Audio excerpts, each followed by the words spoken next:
Well,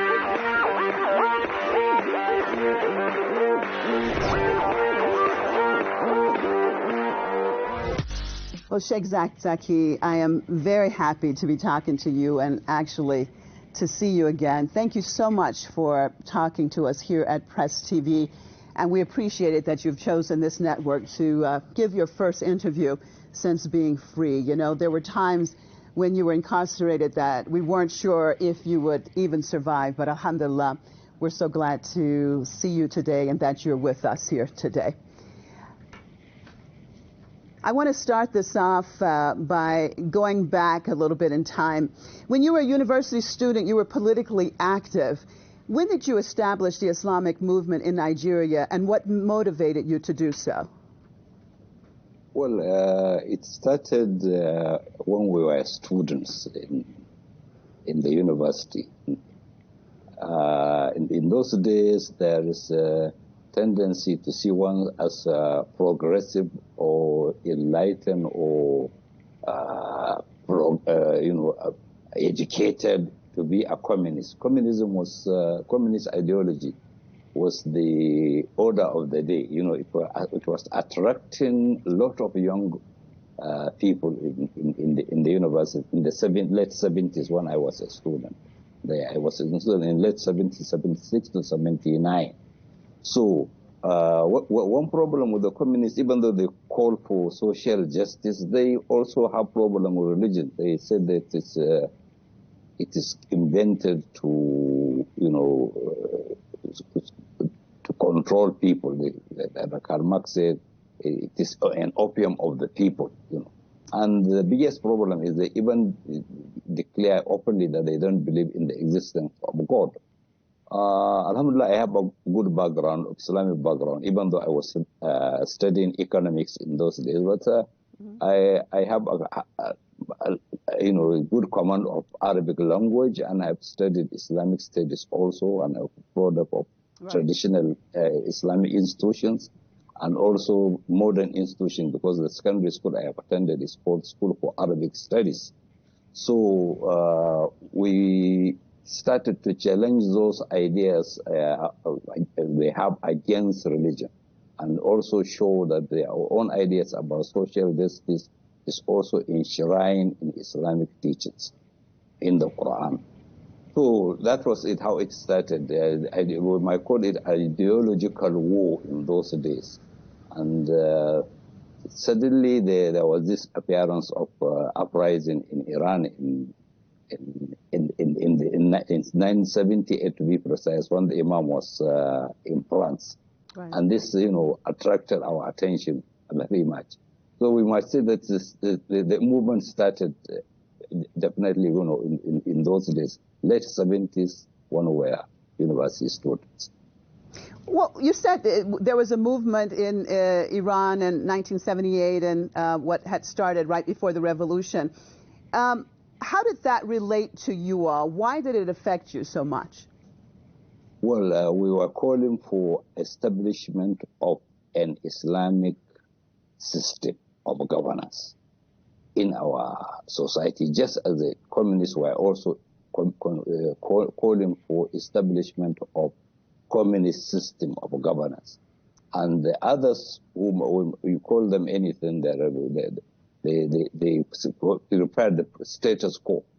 So we found that there was an uprising somewhere calling to similar ideas, which culminated in a victory in the 1979 revolution.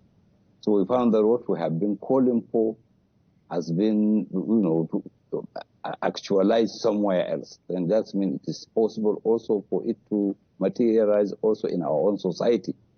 So even not only us, we were influenced by the Islamic Revolution in Iran. Even the communists were influenced by the Islamic Revolution in Iran.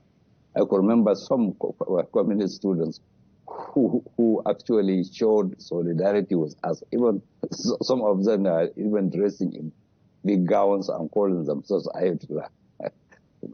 So there was, the influence was tremendous, particularly when it was a victory against the Western capitalist ideology, which fought the Islamic Revolution.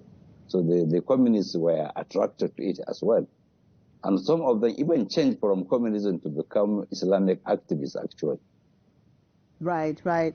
Well, and then with the establishment, though, of the Islamic movement in Nigeria, and we look over the years, you've had many ups and downs. Overall, what was your overall goal in establishing? I mean, the Islamic movement of Nigeria is to do what? What's the goal? Well, first of all, I have to make a clarification. We have never considered the word Islamic movement as an organization. We considered it as a concept, you know. We did not call ourselves Islamic movement. It was our activities which became known to be Islamic movement, because it was a move that Islam is, raising up to return to its own glorious days. Remember, there was establishment of an Islamic system about 100 years before the coming of the British colonialists here by Sheikh Osman Dampodio. Yes. 100 years before they came, and then 100 years after them, after the coming of the British, about 200 years, we still have the urge to return back to what we have lost to the British. All right. So the call, got to be answered. It rang in the ears of the ordinary Muslim people because they understand us quickly. So we started at that time. We are Muslim students. We have a society called Muslim Student Society. I happen to be the Secretary General of the Muslim Student Society in our campus of the university, which is the largest campus in the country, in the largest university in the country, right. Then and even now.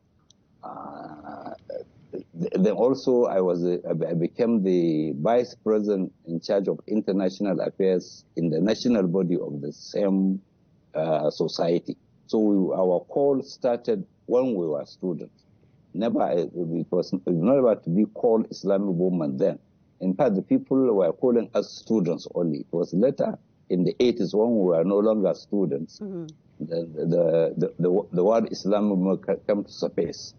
But we still insist that the Islamic movement is a concept, not organization. So we have Islamic movement in Nigeria, you have Islamic movement in Ghana, you have Islamic movement in Sierra Leone, you have Islamic movement everywhere. You have Islamic movement in Africa, you have Islamic movement all over the world. So the Islamic movement is a concept rather than name of our society. Right. Well, now we look at the Islamic movement of Nigeria. There's so much negative propaganda about the movement inside the country. I mean, and even we saw that the government had banned certain activities of the group. Why is that the case? You're just saying that basically it's a concept. So why all of the negative propaganda and pressure? Well, I know those in authority should answer this better than myself, but they will never be true to themselves. Sometimes they say in private, not in public, that they fear the Islamic movement, that it will return the country to the path of Islamic system, just as the revolution in Iran has taken place. Sometimes they even openly say it. That's their own fear. We alienate their fear by saying this: you have nothing to fear. You want democracy, isn't it? What is the meaning of democracy? It is a government of the people. I believe that if there will be a plebiscite in this country where people will be asked, which system would you like? Is it the status quo, which is the heritage of the British colonialists, or the Islamic system? Just cast vote on one of them. I'm sure a majority will choose Islamic system. I am sure. So that since you have nothing to fear, it will be the government of the people after all. Do you think that will even be a possibility? You said the majority of the people would like that, and of course, that's the ultimate democracy. Is that a possibility? Well, I don't think they will ever allow it, but when the time comes, like after the success of the revolution in Iran, people were given the chance to choose between monarchy and Islamic Republic, and they overwhelmingly voted for Islamic Republic. Right. That may come one day in this country as well, when the people will be given the choice to choose for themselves which system will they like, all right? And I'm sure that definitely they will choose the Islamic system. Well, Sheikh, you've just recently been released from prison after being incarcerated since 2015.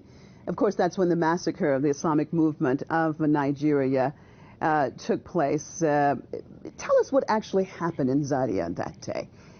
And how did you and your wife end up being jailed for 6 years for that event?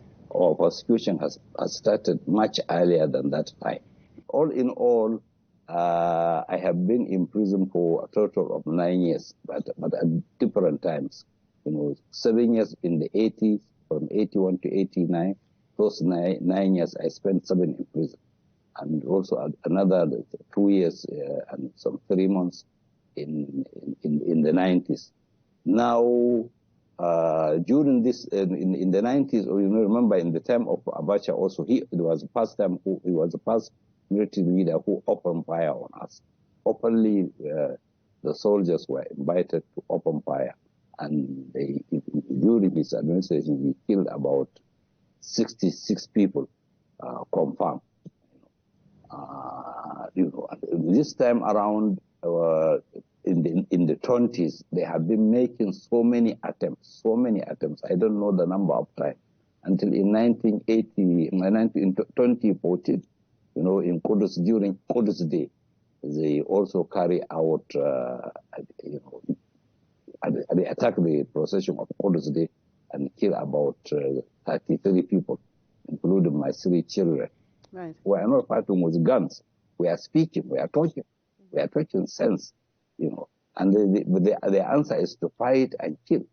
So in what happened in Zaria in 2014 was pre-planned crackdown, even though they have no way to justify what they did, except because they are so confused as to say that there was blockage of road.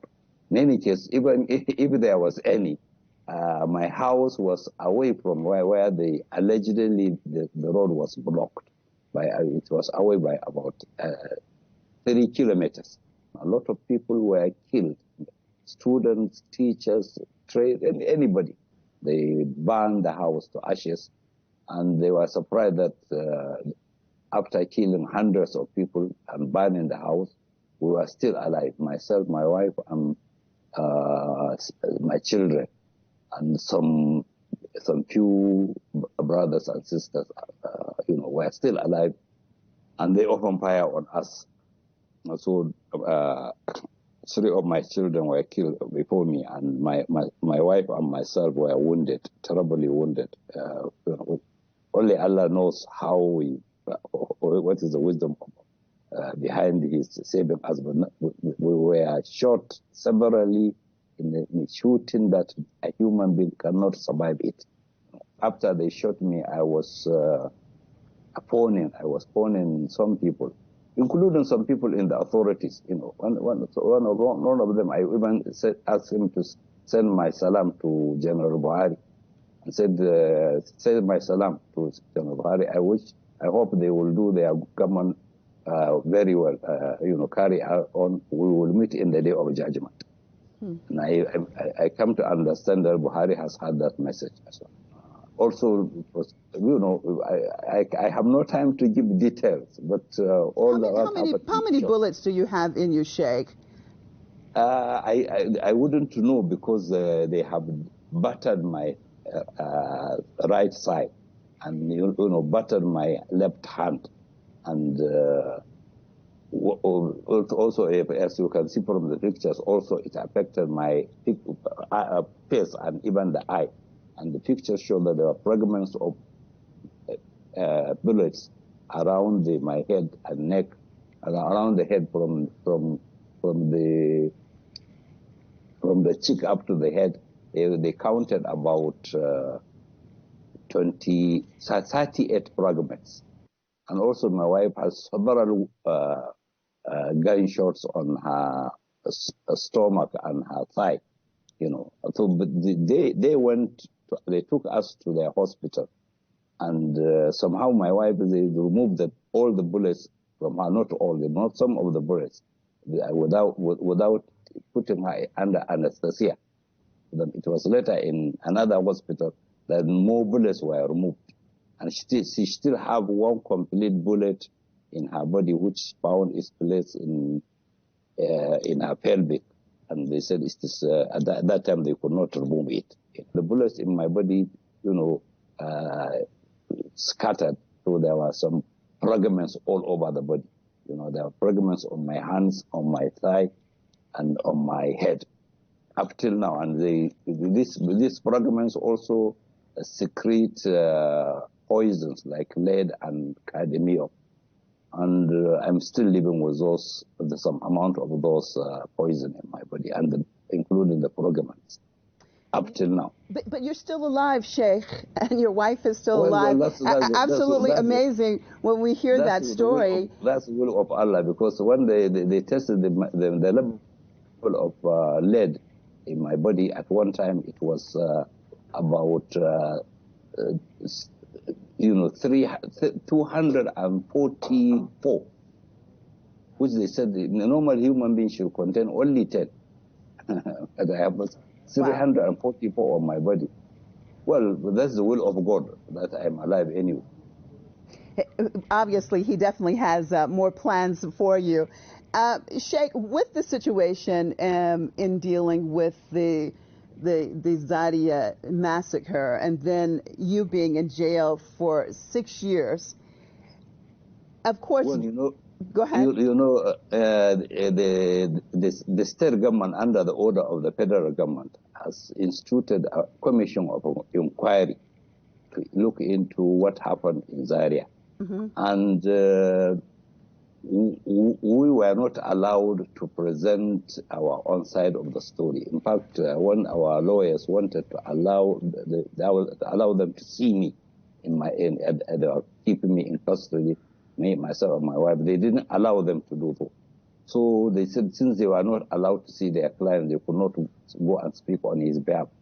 Alternatively, they could also come and talk to me in the hospital where they were keeping me. But they went ahead to listen to all submissions minus our own side of the story.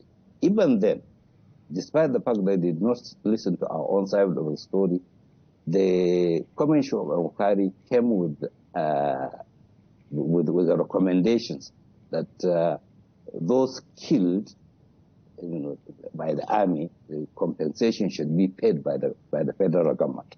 All right. Yes. And the corpses of those who are killed should be delivered to their respective families, because one of the government officials testified that they have buried 347 people in one mass grave. How many, Sheikh? How many did you say? The government official said that they have buried 347 people in one of the mass graves. And we know that there were other mass graves.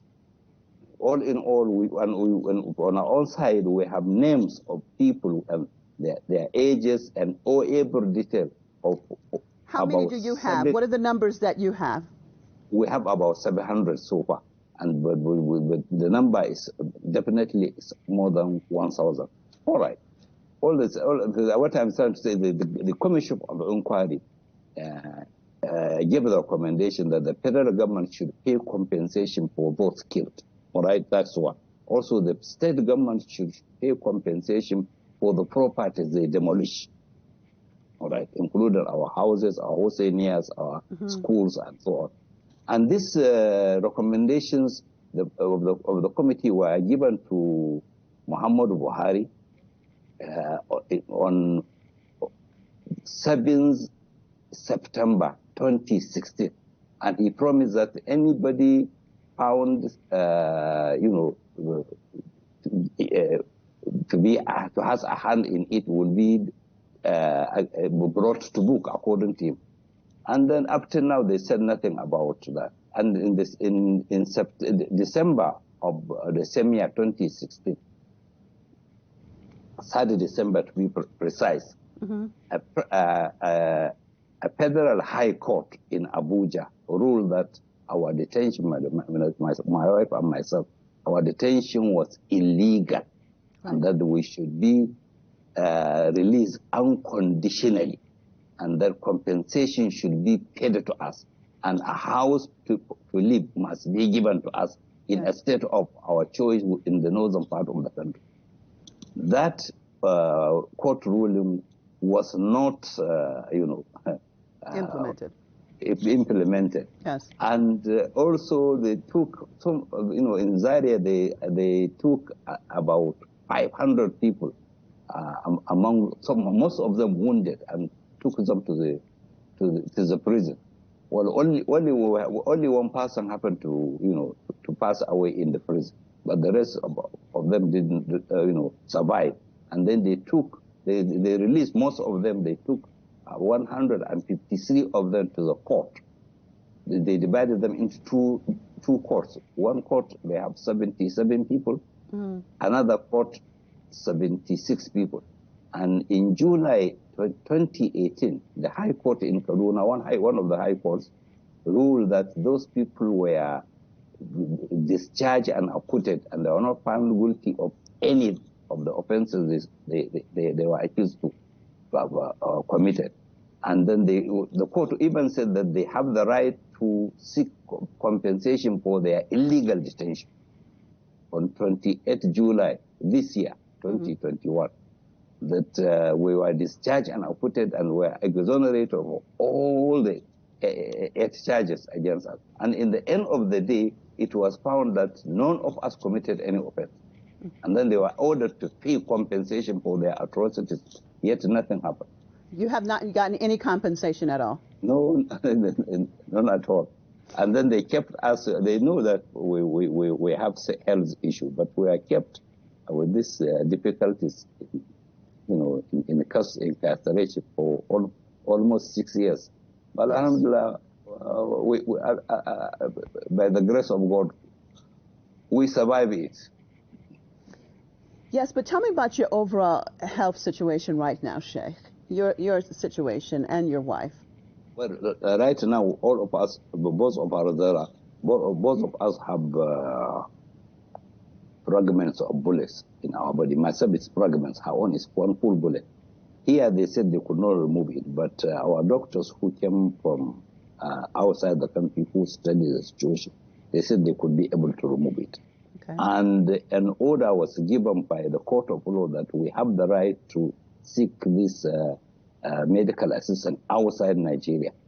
And we eventually went to India, but they went and frustrated everything and forcefully returned us back. So we are still living with this issue, health issue. Why don't you leave the country and get health care? Yeah, that's what we are hoping to. We were thinking that immediately we are out of prison, it will not be a matter of days when we will leave this country. But when we came out, we were hoping to get our passports back. In fact, our lawyer, after the ruling that we are discharged, rose and begged the presiding judge, or the judge, to give an order that our passports should be released to us because of our health problem. Because earlier on, another high court has ordered that we have the right to seek medical assistance outside Nigeria.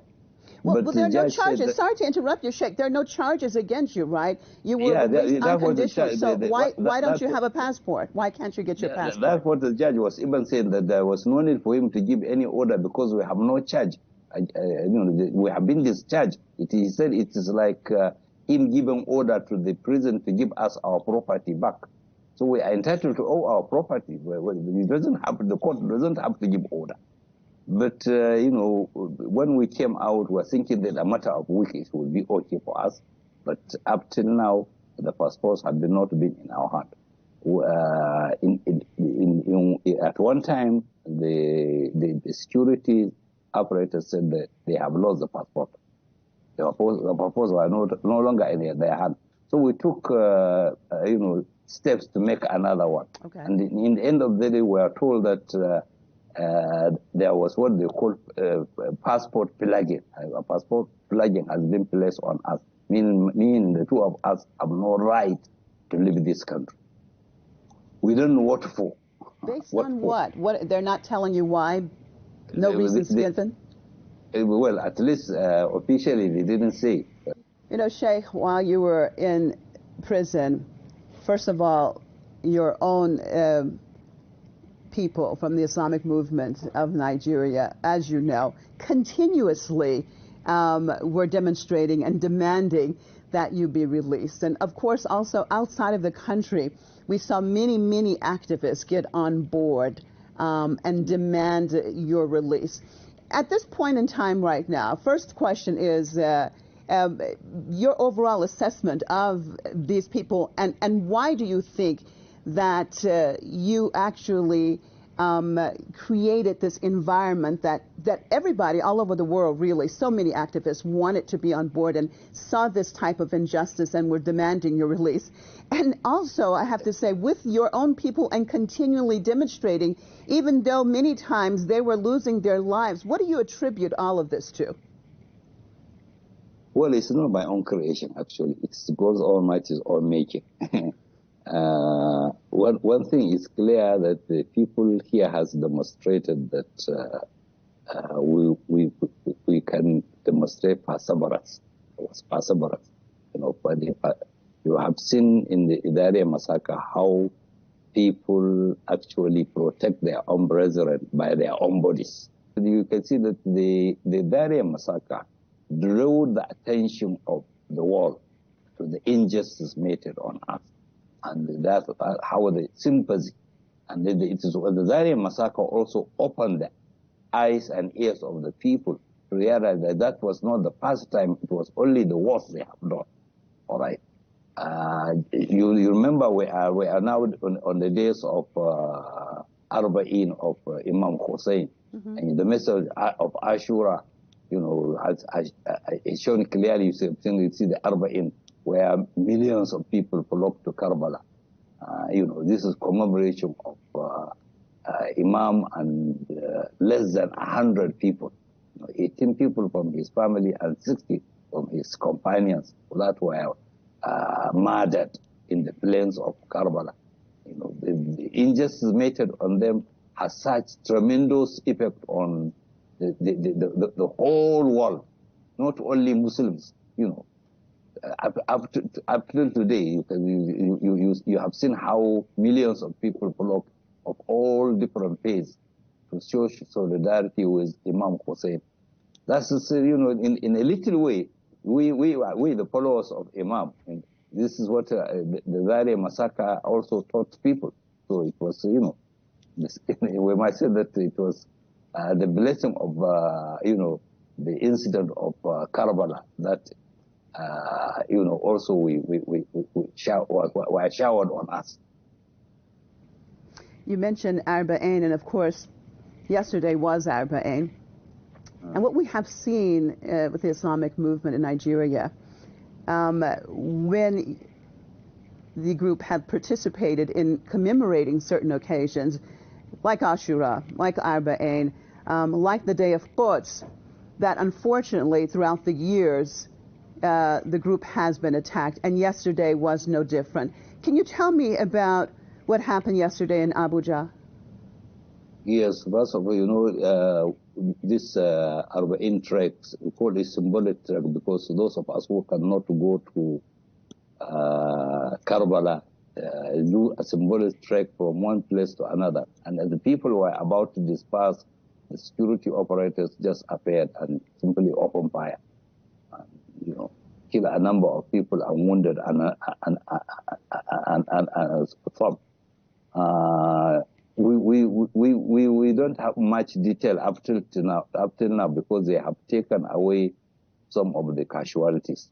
But right in the hand of our people, they have some killed and wounded. Do you know how many were killed? Do you have any numbers at all yet? Not yet, but you know, inshallah, as you may see, the number of people killed during the funeral, which took place rather today, inshallah. But we may not know the full number because we were aware that they have taken some people, some of them wounded. They have taken them alive to unknown destination. And they themselves confirmed that they have taken about 50 people. And earlier, the day before yesterday, they have taken about 20 people. So on and on, maybe in their country, there may be about 70 people. And they did not allow anybody to know where they were keeping them. But as these days goes by, you know, things will come to light, inshallah. Why, Sheikh, why do you think that these commemorations we see repeatedly attacked?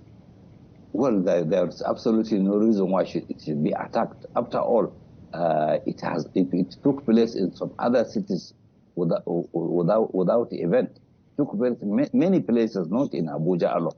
But they went through smoothly. They know for sure these people will start from one end to another end and end up with closing remarks and prayers.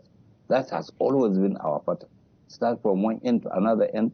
Yesterday's trek was on a highway, and there was, service roads. They were following the service road. They have not disrupted any traffic, and at the time that a lot of people who are coming to work in Abuja, there was traffic, and all of a sudden they come and open fire. And we believe that some of those killed were actually people passing by. So it is not necessarily those people who participated in the procession. There are so many people who were just coming into Abuja for their normal businesses were also affected. Actually, I cannot say why, because I did not see any reason why. There is no reason whatsoever why they should do it. Yes, and also, I was talking about the Day of Quds you've seen throughout the years being attacked. I want to know, in your perspective, why would the Nigerian government be so sensitive about commemorations being held, for example, for Quds Day? And of course, that is condemning Israel. Is there some affinity between the Nigerian government and Tel Aviv, or why would they respond in the way that they have on Quds Day? Well, yeah, also this is the type of questions which nobody can answer. They cannot say why. In the first place, we used to challenge them. We say, look, we make celebration whether the demonstrations are rally in solidarity with the Palestinian people. Simple and clear. If you support Israel, organize a solidarity march on a different day, not the last Ramadan not the last Friday of Ramadan. Choose any other day you so wish, and then have a solidarity with Israel. You have the right to do that. But why come and attack and kill people simply when they are showing solidarity with Israel? And also, solidarity with Palestine, I want to say. So also, if people are commemorating the martyrdom of Imam Hussein, and you don't like it, organize your own people who will support Yazid, and they say they are for Yazid. They have the right to support Yazid. You know, we know they are Yazidians, of course, so they can organize Yazid Day. Instead of, they are using a different weapon for a different battle. You fight somebody who fight you. You fight with a gun when somebody is showing you a gun. Why shoot at people who are marching without anything in their hand except banners and chanting slogans? And you said, why fight anyone with, they don't have anything in their hands? And you have continually said that the Islamic movement in Nigeria is a non-violent movement. And from what I understand, you do not support members taking up arms. Can you open that up a little bit and talk about that as far as why you have chosen to reiterate the importance of this movement being a non-violent one? Well, it's, it's the message of Imam Hussein is very clear. Hussein is the case of the victory of blood over the sea-wall. So this time it's also the victory of blood over the gun. Certainly the blood will emerge victorious. They use the weapon which is not matching what they are fighting. They are fighting an ideology, ideas they don't like, and we are speaking, and they are shooting. So what they expect us maybe to stop doing what, and then we have not stopped, and we are not going to stop. The Ashura has continued all these years, despite all the, sometimes attacks, sometimes it passes without event. Ashura this year, it passed without event in most places in Nigeria, except in one city, Sokoto, when they open fire. Also, again, after the procession has ended.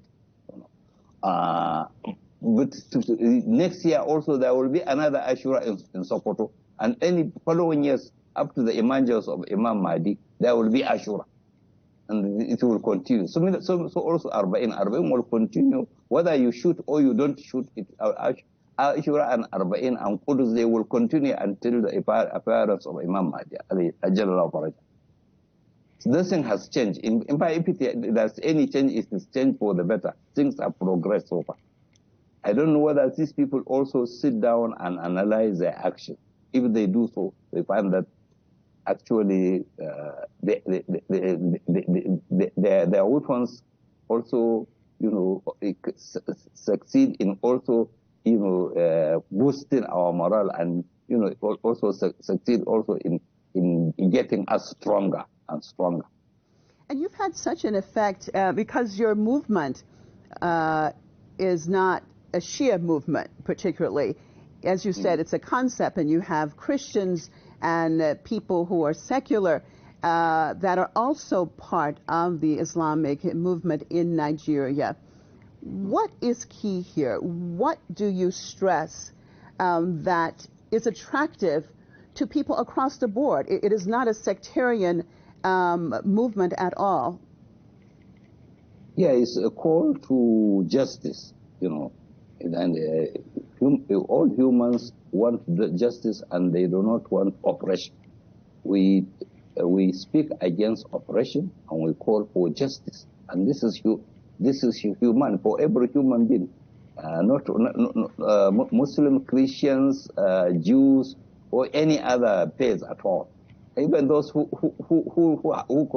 may say they have no religion at all, they are human beings also. They abhor oppression, and they want justice. So the message of justice, and also the message of peace also, attract a lot of people to us. And not only they attract, we call others also to join hand with us. So alhamdulillah, they also answer the call. Even in our own symbolic trek of Arba'in, a lot of Christians participate in it. Over these years, not only ordinary Christians, some of them were their own clergy. Their own clergy participate in it, as you see also in Arba'in, in Karbala, people of all phases, join. This is the same message of going against oppression and asking for justice. And speaking of justice, I mean, Nigeria seems to be, unfortunately, deteriorating. If we look at the deteriorating security situation, this deteriorating economics, we see Boko Haram and kidnapping and armed bandits basically doing whatever they want. What has happened to Nigeria? What is key here? What needs to happen? Well, this myself, I can say I don't know what these people want to achieve by setting the country in such a chaotic condition. It appears that they have no solution to the problems, yet they continue not only to that they are not doing anything to solve the issue, but they are creating more. Like, for example, the attack on us. Why attack on a peaceful procession when you have people you call bandits attacking innocent people in other parts of the country? Why take up the matter with them? And why is it that as they are claiming that they are fighting this so-called bandits or so-called Boko Haram? Why is it that all the time these people have been on the wing, and they are using also guns? You know, they are using weapons at the same time. You know, the military always continue to give information that they are getting sent back. So many of them are being killed. Why all this? Nobody can say, and why all this kidnapping and insecurity in the whole country? Who is benefiting from this? Always when there is crisis, if you want to find who is behind it, you will always study who is the beneficiary. The beneficiary here is those who come and curtail our resources. They want this chaos because it serves them well. And the people are battling with what to maintain their lives with. People live in perpetual fear, and the people live in chaos. And this is a time when their worlds will be taken away without them knowing. So it has to be those who are interested in our resources. They are the people behind this chaos. We look at even the whole continent of Africa and how it has been under the crushing hands of colonialists and hegemons for so many centuries. What vision would you have? What option do you think that the perspective that you carry could help with not only Nigeria, but all of Africa in liberating one from being under basically the claws of imperialism? What needs to take place? Yeah, I think this is one of the reasons why the attack on the movement has been intense, because they say clearly that Nigeria is like an African power, and there is a tendency that anything that succeed in Nigeria, other African nations will look to it for as a sort of guidance. So they fear that. A revolution taking place in Nigeria will automatically change the whole of Africa. That's why all the atrocities, are committed against us in Nigeria. When we look at your overall situation, Sheikh, you've talked about Imam Hussein, and you've talked about Karbala, and you've talked about sacrifices, and of course, that's the example of the ultimate sacrifice for us all. You too, Sheikh, have sacrificed a lot. You said at the beginning of the program how many times you've been in jail, and of course, basically been tried to be silenced. You've lost your sons, I believe 6 sons, your sister. So many of your followers have been in prison along with your wife, and still have bullet fragments in you, and still, of course, they're threatening you. What is key to your determination? What makes you want to continue doing what you do? You could easily just sit at home and just have a regular life as a retiree at this point in time, but you haven't chosen that path. Tell me about that. Well, maybe you have heard about Nelson Mandela, who was in jail for 27 years. It was said that at one time, he wrote it himself. He said at one time he wanted to sign their conditions so that they should release him, because they gave him condition. Anytime he signed in those conditions, he would be released. You know. But he wanted at one time to sign the condition, but he remembered the sacrifice of Imam Hussein, so he prepared to stay until when it came to an end after 27 years in jail. Now that is Nelson Mandela, who took to the way of Imam. How much of us who are following the Imam ourselves, we are following the path of Imam Hussein? You know, he's someone who has been, the Imam Hussein has influence on him, and we cannot say he's not a follower of Imam Hussein. How much more of us are followers of Imam Hussein? So we persevere to ultimate end. After all, it is, what is it? They want us killed, isn't it? One day, even if they did not kill us, we will die one day, and they themselves they are also going to die. So that is it, and the struggle will definitely continue, whether we are alive or not. The struggle will definitely continue. So it is a part of Ahlul Bayt. We draw inspiration from that. And whatever atrocities is meted on us, it becomes solid before our eyes if we remember the sacrifice of the families of the Prophet. And we always console ourselves by remembering what happened to the families of Ahlul Bayt, from Sayyidah Zahra, Salamullahi alayha, Amir al-Mu'mineen, the Hassanain, Imamain Hassan, and all Aim, one by one, how they were all persecuted. So it our own, we belittle what happens to us. It becomes simply little. How much you can consider, what I was giving you example was Mandela. Mandela was in 27 years in prison. But I was only 9 years in prison before. Now they have added and almost 6. I'm about 15 years in prison.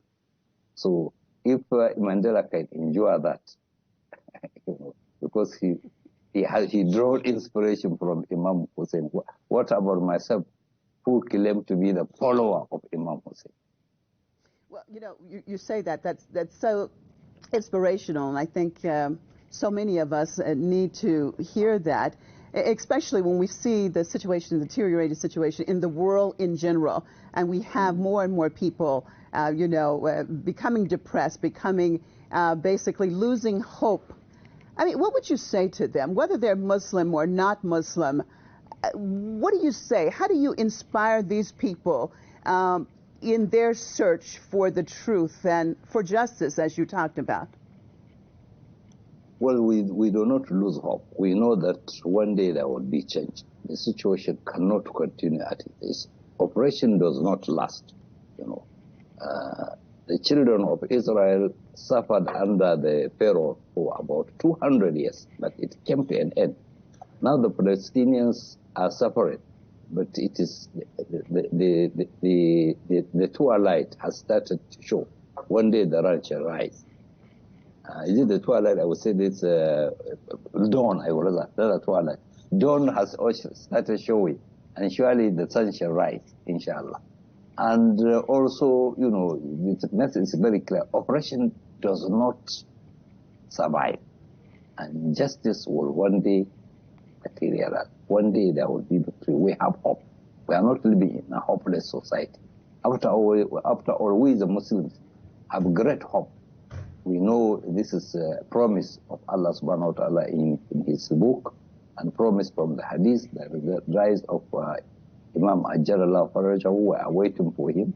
And we know one day is a promise of Allah. He will come at a time when the world is filled with injustice, and we fill it with justice and tranquility. Sheikh, what is your overall vision of the role of the Islamic movement in Nigeria and for Nigeria in general? What would you like to see happen? Well, I know the progress. The call is getting to the ears of people, and people have now eyes to see. Before they try to, like you rightly said earlier, they try to blackmail us, try to show that we are terrible people, we are people who are violent, this and that. Even when whenever they are having our case in the court, they will terrorize the whole thing. To make us look like some monsters whom some people should fear, as if we are not human beings. These are people who are terrible people. But now, what they have done in broad daylight, some God, this is time. It is not the time you have to say it. People can also see it. You have seen the event of yesterday, how eyewitnesses of people in the town were using their handset to, take shots of, all the atrocities being committed. So also, things can be seen today. You don't have to. You are wasting your time when you tell lies today, because this is the age of awareness. Everywhere that people can see things even live. It's not the old days when you can fabricate news and publicize. Now, if you fabricate news and publicize, you are only deceiving nobody but yourself, because people can see now. So in the whole, I must say we are very hopeful, very hopeful. This is the day of the time of awareness. What they did to us, they always succeeded in boosting our morale and showing who we are, not only to the Nigerian people, but to the whole world. As I said earlier about the activists that were basically, of course, campaigning for your release, and some of these people still very much, they want to be involved in dealing with the Islamic movement in Nigeria. Many of them ask if there's something that they can do in order to support the Islamic movement of Nigeria. What would you say to them? Well, they are doing what they can. I have earlier on spoken to some brothers and sisters. The message is particularly to them. I was saying that what happened to us was a sort of test, and the test will continue to come. So they should persevere, and for more tests to come, inshallah, until victory. So I know the brethren, they are doing their best. May Allah reward them abundantly, and we hope they will continue in the same path, never to relent in their effort, and they should continue to persevere as they do, inshallah, until victory and even beyond.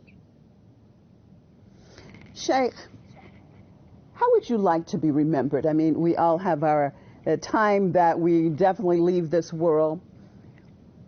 How would you like to be remembered? And what is important for you to be able to accomplish, or maybe you have already accomplished, before you go? Tell me, in general, your perspective about this. Well, I think a lot of people think that victory is for an establishment of an authority in a certain geographical location. No, victory is for someone to persevere until the end. All right, our victory is for us to stand steadfast until we die. We know one day we'll either get killed, or even if we are not get killed, we will one day die. So we will be remembered as people who have stood by our own belief and never get scared.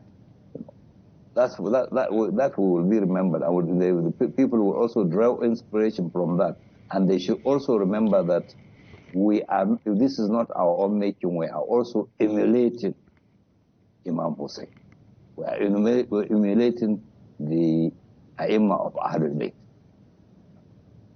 And that's the secret behind our success, if we have any. I'd like to hear your final comments. What would you like to say? What message would you like to give the people of the world? After thanks to Allah subhanahu wa ta'ala, I will also thank all those people who, in one way or another, stood by us, either by demonstrations, by speeches, by writings, by prayers in any way possible, those we know and those we do not know. May Allah reward them abundantly. And also, they should understand that the matter has not come to an end. We still solicited the same support they gave us when we were in incarceration. We are still being, in a way, incarcerated because we are not allowed out of the country for no reason set. We also demand their own prayers wherever they should remember us in their own prayers, as we do remember them also in ours, inshallah. Sheik Zakzaky, thank you so much. You're an inspiration. You and, of course, your wife, Malanzina. May God bless you all. And again, we appreciate that you chose Press TV to be the first station, the first network that you talk to after you've been free. Thank you so much. Thank you very much. You are welcome. Well, thank you everyone so much for being with us in this very, very special interview of the leader of the Islamic movement of Nigeria, Sheik Ibrahim Zakzaky. This has been his first, actually, interview, as I said, since he's been free. And again, we are appreciative that he has chosen Press TV. I'm Marzia Hashmi, and really, really appreciate you guys joining us and hope that it has been as good for you as it has been for me. Hope to see you right here. Stay tuned. Stay with us at Press TV.